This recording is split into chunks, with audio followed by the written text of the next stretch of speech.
Major news this week. That incredibly immersive and incredibly expensive Star Wars hotel in Disney World is closing. Why is Disney World bringing to an end one of their most ambitious and unique projects to date? There's a lot more going on than just that $6,000 price tag.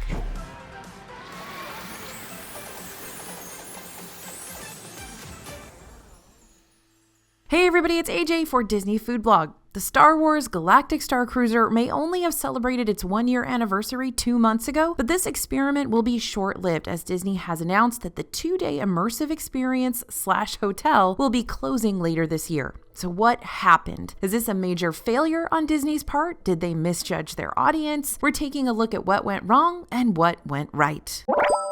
So the facts are in. The final voyage for the Star Wars Hotel will be September 28th to the 30th, 2023. Here's the statement a Disney spokesperson has released on the matter. Star Wars Galactic Star Cruiser is one of our most creative projects ever and has been praised by our guests and recognized for setting a new bar for innovation and immersive entertainment. This premium boutique experience gave us the opportunity to try new things on a smaller scale of 100 rooms, and as we prepare for its final voyage, we will take what we've learned to create future experiences that can reach more of our guests and fans. And that's a direct quote from Disney.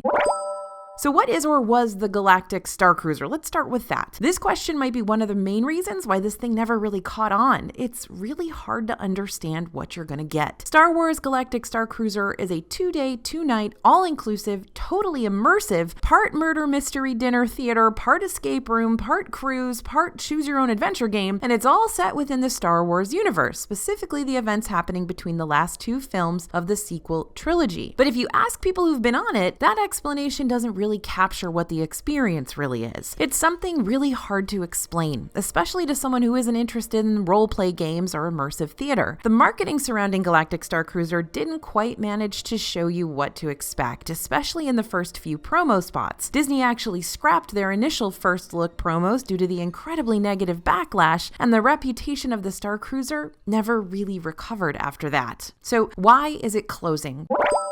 Well, number one, let's talk about that negative publicity. The Galactic Star Cruiser got a lot of flack starting back in August 2021 when they first announced pricing for the 2-day trip. Before that, though, people were excited, but that $4,000 to $6,000 sample pricing shocked a lot of us, and the reality of how much you'd end up spending to step into the Star Wars universe for 2 days suddenly made this potential future vacation a pipe dream or a bucket list trip for a lot of people. Those initial promos made matters worse when things didn't fit into what people expected to see from this experience. So die-hard Star Wars fans were worried it wouldn't live up to their expectations, the hype, and that price tag. And critics lambasted the design for looking cheap and not very Star Wars-y. Things improved a little once the Galactic Star Cruiser actually opened in March 2022, but it became very clear pretty quickly that this is a very specific vacation for a very specific group of people. Even if that group is absolutely loving it, this hotel still wasn't for everyone. Also, it's very niche. So having gone on the Galactic Star Cruiser, I will say that the group of people who would enjoy this experience is probably larger than you'd think. I'm an introvert and would consider myself a casual Star Wars fan, but I still had a great time. If you want to see more about my experience, check out our The Truth About the Star Wars Hotel video right here. But the main audience for this hotel is the major Star Wars fan. Maybe they won't bat an eye at that price tag, but a lot of them had to save up since that initial 2017 announcement of this project. Alongside those super fans, you've got the hardcore Disney fans, the curious people who have money to burn on a vacation like this, and lots of folks in between. The Star Cruiser had to be a lot of things for a lot of different people, and with a focus on higher-end dining, few activities for the little kids, and a fast-paced FOMO-inducing storyline that you had to arrive ready to experience or be okay with missing a lot of value, there's practically no way it could tick all the boxes for such a varied group of people. And at that price tag, it's pretty crucial to tick as many boxes as you can, or risk gaining more negative feedback. So let's talk about that price point. Without a doubt, the Star Cruiser was expensive. We've compared it to a Disney cruise, priced out how much the components of the trip would cost individually, and while you can definitely make the argument that this vacation could 100% be worth it, a $6,000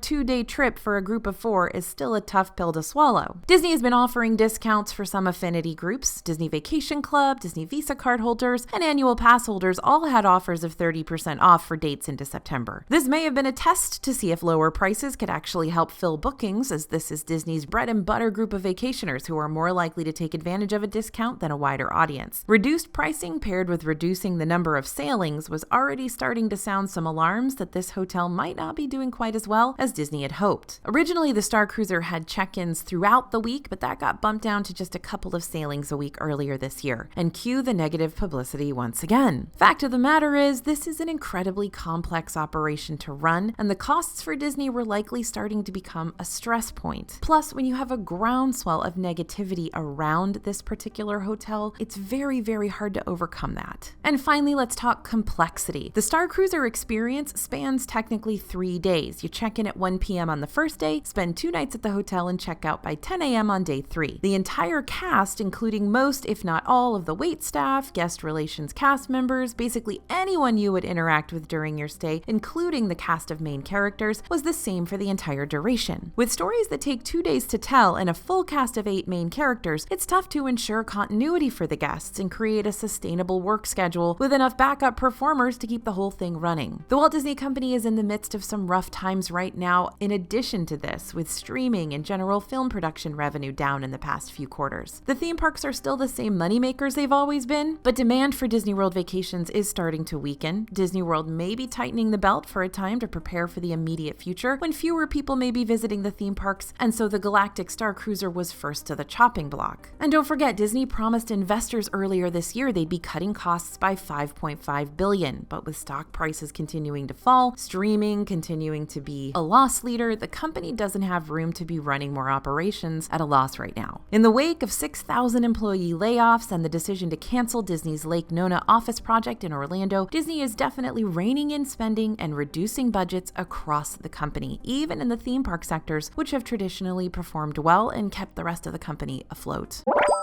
So what's next? Many people are going to brand the Star Wars Galactic Star Cruiser a failure, and there are some points to back that up. But let's look at what else happened. Disney dipped a toe into something incredibly complex and interesting and new and exciting. This was 100% an experiment that didn't work out exactly as planned, but how many innovative, envelope-pushing, nobody's ever done this before shots do? They tried something huge and they learned from it. Disney now knows the shortcomings, the troubles, and potentially how to make something like this happen again in the future on a more sustainable level. But a lot of fans and critics have voiced the opinion that Disney had it wrong from the start, that the way they handled this concept was never in line with what Star Wars fans wanted, and it never had a shot of succeeding. The truth is probably somewhere in the middle, an interesting experiment that missed the mark on what the Star Wars superfan was actually in the market to pay and to suspend reality to accept. Now, Disney has made no announcement yet of what may become of the hotel itself, the actual physical hotel that they built for this purpose. Could it become a regular hotel that anyone can book for a single night or 14 nights without all the storylines and characters? Could the restaurant inside open as an immersive dinner theater? Could it just be a regular restaurant with a Star Wars flair and maybe blue shrimp? Could Disney try again with a different franchise or a different storyline within the Star Wars universe? We'll have to wait and see what Disney does with this space, but I think this level of innovation on Disney's part is something we should commend, even if the Galactic Star Cruiser will no longer be sailing. If you're itching to go on one last trip aboard the Star Cruiser, booking will reopen on May 26th for those final dates scheduled for this summer. Remember those discounts if you're with any of Disney's affinity groups, and reach out to our friends at Small World Vacations if you need any help with booking. They are wonderful and very experienced travel agents. If you've already booked for dates after the final voyage, Disney will be reaching out to you with opportunities. So let us know in the comments what you think. Did you stay at the Star Cruiser? Would you have stayed again? Do you think it was worth the money? Or do you think this was definitely a failed experiment on Disney's part and they shouldn't do something like this again? Thanks for listening, everyone, and thanks for watching. As always, this is AJ for Disney Food Blog, and we'll see you real soon.